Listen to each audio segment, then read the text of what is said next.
it's almost beyond comprehension. What are you afraid of?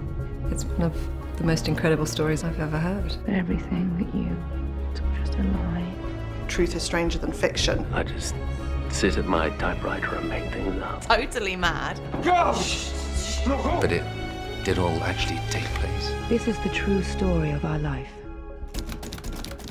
Mrs. Wilson is based on my grandmother's memoir, really. The story of a woman who lives a very suburban, ordinary life on the surface, comes home from work to make her husband, who's 20 years old, and her lunch. Lunch is ready!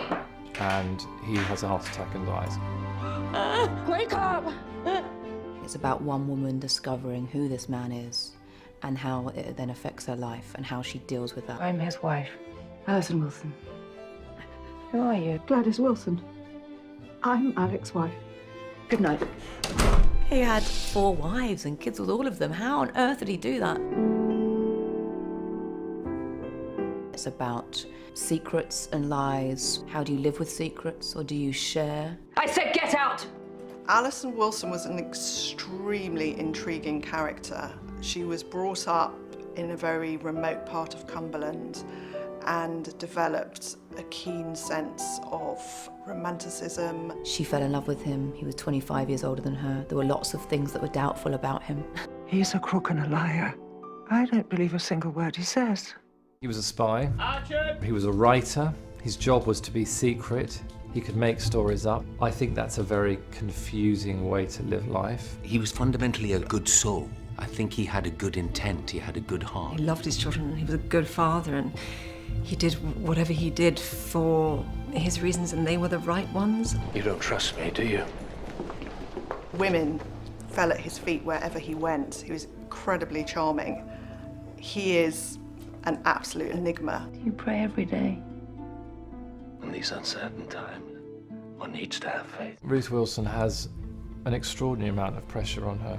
She's playing her own grandmother. She died when I was 22, so I knew her relatively well. There were lots of moments I had out-of-body experiences where I was feeling incredibly emotional about what my grandmother must have gone through. You bloody liar.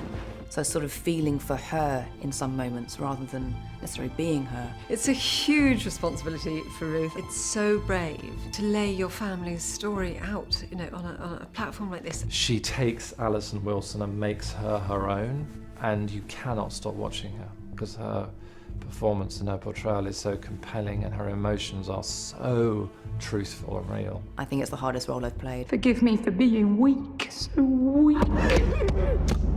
It's been amazing for the family. It's been profound for many of them, and certainly for my dad's generation of, well, all the siblings. The siblings meet quite frequently. They write to each other. They all have different memories, have all sat and talked about their father. It's been an incredibly positive experience. You're a good mother. They will understand. What do I think the audience will think at the end? I don't know, and I love the fact you can't decide, because life isn't that neat. We'll say such terrible things about you. But you know who I am.